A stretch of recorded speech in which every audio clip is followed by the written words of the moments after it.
हाँ भाई लाडलो सभी छोटे बहन भाइयों को एक बार फिर से जोरदार जय हिंद जय भारत राम राम नमस्कार।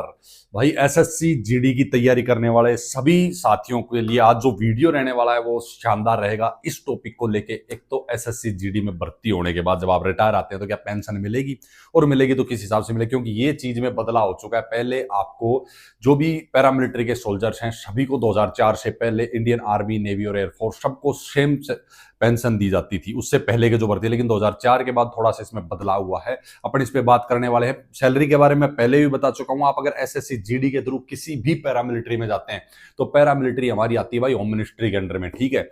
और उसमें क्या है, जितने भी अर्धसैनिक, देखो मैं इस चीज को गलत मानता हूं क्योंकि जितने भी अर्धसैनिक बोले, चाहे आप बीएसएफ हो सीआरपीएफ हो, सभी यार मतलब मिलिट्री की जैसी सर्विस देते हैं, ठीक है। और उनको उस स्कीम में नहीं रखना, ओपीएस में जो ओल्ड पेंशन स्कीम थी उसमें नहीं रखना, मैं इस चीज को एकदम दुर्भाग्यपूर्ण मानता हूं भाई। क्योंकि यार जो काम हमारी सेनाएं कर रही हैं वही हमारी अर्धसैनिक बल भी तो कर रहे हैं यार। नाम के लिए तो पुलिस फोर्सेस हैं, बाकी इनका काम तो देखो। बीएसएफ को देख लो यार, हैं मृत्यु प्रियांत तक, मतलब कि उनका इनके लोगो देख लो आप सभी के, ठीक है। मतलब उस हिसाब का ही काम है सब। मैं मानता हूं कुछ जैसे सीआईएसएफ हो गया, एसएसएफ हो गया, कुछ ऐसे सुरक्षा बल हैं कि भाई उनका उतना हार्ड नहीं है, लेकिन यार बाकी फोर्सेस तो देखो आप। वैसे तो पैरामिलिट्री सभी उतनी स्ट्रांग वर्क करती है, लेकिन कुछ का तो ये है सेम आर्मी जैसी ड्यूटियां हैं, तो उनकी पेंशन स्कीम हटाना मैं बिल्कुल इसको गलत मानता हूं भाई। लेकिन ऐसा नहीं है कि पेंशन आपको मिलेगी ही नहीं, पेंशन आपको मिलेगी, किस हिसाब से मिलेगी ये अपन इसमें बता देते हैं आपको। अगर आप एसएससी जीडी के थ्रू भर्ती होते हैं आने वाली भर्ती में, है ना, आपने फॉर्म वगैरह लगा दिए, तो काफी साथियों के कमेंट रहते हैं सैलरी को लेके और इसको लेके। तो सैलरी अच्छी खासी है, सैलरी की कोई दिक्कत नहीं है, ठीक है। जो दिक्कत है वो सारी है आपकी पेंशन की, ठीक है। तो सैलरी तो किसी भी पैरामिलिट्री में अगर आप कांस्टेबल से भर्ती हो रहे हैं तो आप पे लेवल 3 के अंडर में आते हैं, ठीक है। सेंट्रल गवर्नमेंट का जो पे लेवल 3 का रूल है 21,700 जिसकी बेसिक पे है, उसके ऊपर आपको एचआरए, टीपीटीएल और आपका डीए, ये सारे अलाउंस और भी काफी अलाउंस वगैरह मिलते हैं। ड्रेस अलाउंस हो गया, राशन अलाउंस हो गया आपकी, बाकी और फैसिलिटीज भी होती हैं। लेकिन मैं आपको एक मोटी मोटी बात बता दूं, इसमें जब आपकी स्टार्टिंग सैलरी होती है तो लगभग आपकी 40 से 45,000 रहती है। बाकी अगर आप कहीं हार्ड एरिया में पोस्टिंग चल जाते हैं बिड़ते ही, ट्रेनिंग खत्म करते ही, तो वहां कुछ कुछ जगह पे 20-20, 25-25,000 अलाउंस एक्स्ट्रा भी होता है, लेकिन उतनी हार्ड वहां ड्यूटीज होती हैं। ये सब तो ठीक है, अच्छी खासी सैलरी। अगर आप 10वीं पास से भर्ती हो रहे हैं और आपको सपना है बदन पे वर्दी का, तो लाडलो बहुत ही अच्छा ये मतलब मौका है। अच्छी खासी वैकेंसी हर साल निकलती है पैरामिलिट्री की, ठीक है। बात आती है पेंशन की, तो देखो 2004 से पहले जितने मेरे साथी भर्ती थे, ठीक है, उन सबको तो भाई वही पेंशन स्कीम लागू है जो ओपीएस है, ओल्ड पेंशन स्कीम है, ठीक है। आपकी सैलरी का 50% आपको मिलेगा और भी काफी सारे बेनिफिट उसके अंदर हैं। लेकिन अब जो भर्ती 2004 के बाद हुए उनमें से काफी साथी रिटायर भी हो गए, वो परेशान भी इस चीज को लेके। और भाई अब जो भर्ती हो रहे हैं उनके लिए भी आगे तो पता नहीं क्या क्या बदलाव होते भी रहेंगे, आने वाले समय में काफी बदलाव होंगे इन चीजों में, ठीक है। लेकिन अभी जो कहानी है वो ये है कि आप जब भर्ती हो जा रहे हैं तो आपकी जो सैलरी बन रही है उसका कुछ परसेंट हिस्सा आपको, जैसे 10% हिस्सा आपको अपनी सैलरी का काटना पड़ेगा। और उसमें गवर्नमेंट बता रहे 14% का ना, तो नॉर्मल सी बात, आपको कुछ पैसे अपनी सैलरी से हर महीने देने होंगे और उसमें कुछ पैसे गवर्नमेंट में लाएगी, ठीक है।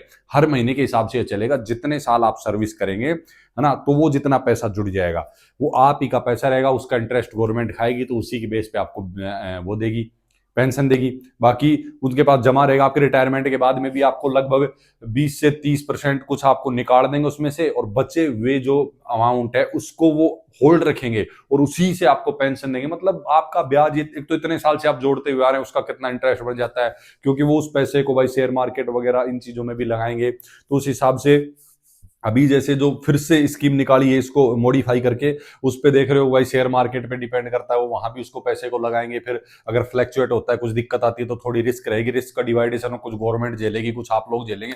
तो मतलब उतनी सिक्योर पेंशन नहीं है जो ओपीएस में थी। लेकिन हाँ ये है कि आपको काम चलाने के लिए पेंशन मिल जाएगी।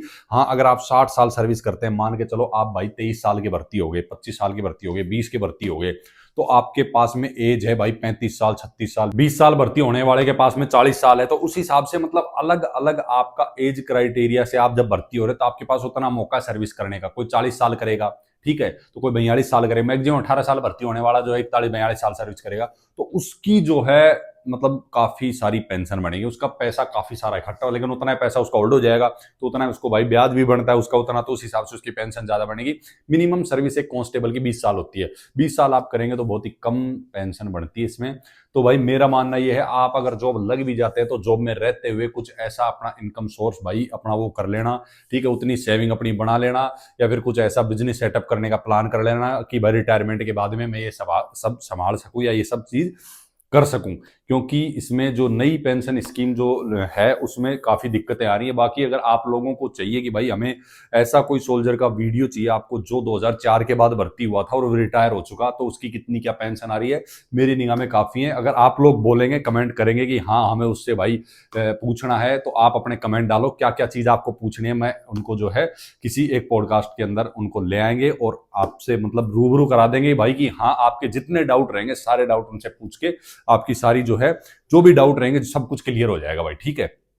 बाकी पेंशन का यही है, अभी तक तो जो भर्ती होंगे उनके लिए रूल यही है। बाकी सैलरी अच्छी खासी है, क्योंकि सीधी सी बात है 21,700 से शुरू होती है। अगर आप इसी रैंक में रहते हैं तो भी 70,000 लगभग आपकी पहुंचती है, बेसिक पे है। फिर उसके बाद में अभी ये बढ़ेगी, 8वां पे कमीशन लगेगा तो सैलरी और ज्यादा बढ़ जाएगी, ठीक है। बाकी डीए वगैरह बढ़ता रहता है हर साल, तो ये सब चीजें बढ़ती रहेंगी, सैलरी वगैरह अच्छी खासी रहेगी। लेकिन जो पेंशन की जो सिक्योरिटी थी, मतलब एक सिक्योर थी पेंशन आपकी, वो हटा दी गई, 2004 में हटा दी थी यार। अभी तो बहुत मतलब आगे आ गए अपन 2004 के बाद तो। लेकिन ये क्या है, गवर्नमेंट इसको समझती है भाई आर्थिक बोझ है देश के ऊपर ये, लेकिन ऐसा नहीं है। मैं मानता हूं बाकी सबका ठीक है, लेकिन यार एक जो सोल्जर है जिसने पूरी जवानी अपनी डेडिकेशन के साथ भाई देश के ऊपर मतलब न्योछावरी कर दी यार, सीधी सी बात ये। बस इसको इनका मानना ये है कि यार पैरा मिलिट्री का सोल्जर 60 साल तक सर्विस कर सकता है, जबकि आर्मी, एयरफोर्स और नेवी का नहीं कर सकता, इसलिए उनकी लागू है। वो बात भी ठीक है, लेकिन सोल्जर तो ये भी है यार, सर्विस तो कर रहे हैं, ये भी उसी हिसाब से देश के लिए सब कुछ कर रहे हैं। लेकिन देखो इस चीजों का केस वगैरह भी चल रहा है ना, क्या डिसीजन निकलता है आगे क्या रहता है। लेकिन अभी तक की जो है जानकारी यही है आप लोगों के लिए, तो ज्यादा मतलब बार बार इस चीज के लिए कंफ्यूज नहीं होना। बात सीधी, अगर टारगेट है आपका और तैयारी करनी है, लगना है तो लगना है भाई, ठीक है। बाकी कोई डाउट हो भाई कमेंट समेंट कर लेना। इस वीडियो को रोकते हैं यहीं पे, फिर से जबरदस्त वीडियो जबरदस्त जानकारी साथ, तब तक के लिए सभी लाडलों को राम राम, नमस्कार, जय हिंद।